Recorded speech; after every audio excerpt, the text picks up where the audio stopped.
ഇതിൻ്റെ ഉദ്ഘാടകൻ ശ്രീ നോബർട്ട് കാരികശ്ശേരി, അദ്ദേഹം 2020 പാർട്ടിയുടെ വൈപ്പിൻ നിയോജക മണ്ഡലം പ്രസിഡന്റ്, അതിനേക്കാൾ ഉപരി ഒരു സീ ഫുഡ് എക്സ്പോർട്ടറും കൂടിയാണ്. നോബർട്ട് കാരികശ്ശേരി സാറിനോട് ഒരു അഭ്യർത്ഥന കൂടിയുണ്ട് ഈ അവസരത്തിൽ. മുൻകാലങ്ങളിൽ ഇവിടെ കാരികശ്ശേരി കപ്പ് എന്ന് പറഞ്ഞിട്ട് വലിയൊരു ടൂർണമെന്റ് വൈപ്പിങ്കരയിൽ നടന്നിരുന്ന ഒരു ഓൾ കേരള ടൂർണമെന്റ് തന്നെയായിരുന്നു. അതിൻ്റെ ഒരു പ്രതാപകാലത്തിൽ ഞങ്ങളെല്ലാം കണ്ടു വളർന്ന അന്നത്തെ കാലത്ത് ISL ആയിരുന്നു അത് നിന്നുപോയി എന്നാണ് ഞാൻ മനസ്സിലാക്കുന്നത്. അത് പുനരുജ്ജീവിപ്പിക്കാനുള്ള ഒരു പരിപാടി താങ്കളുടെ ഭാഗത്ത് നിന്ന് ഉണ്ടാവുകയാണെങ്കിൽ സെവൻ ആരോസിന്റെ പൂർണ്ണ പിന്തുണയും സഹകരണവും ഞങ്ങൾ ഈ അവസരത്തിൽ ഞങ്ങൾ അങ്ങേക്ക് സമർപ്പിക്കുകയാണ്.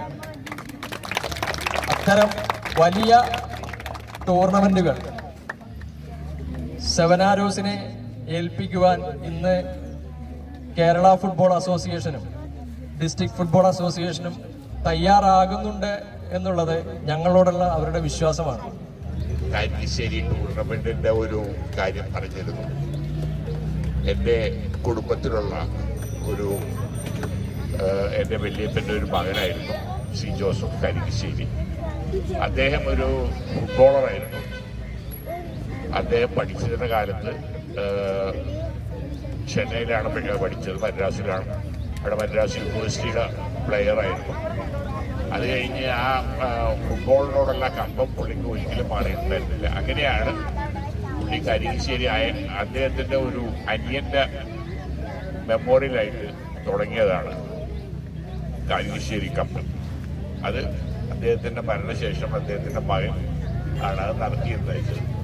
എന്തുകൊണ്ടാണ് അതിങ്ങനെ പതുക്കെ പോയതെന്ന് എനിക്കറിയാൻ പാടില്ല.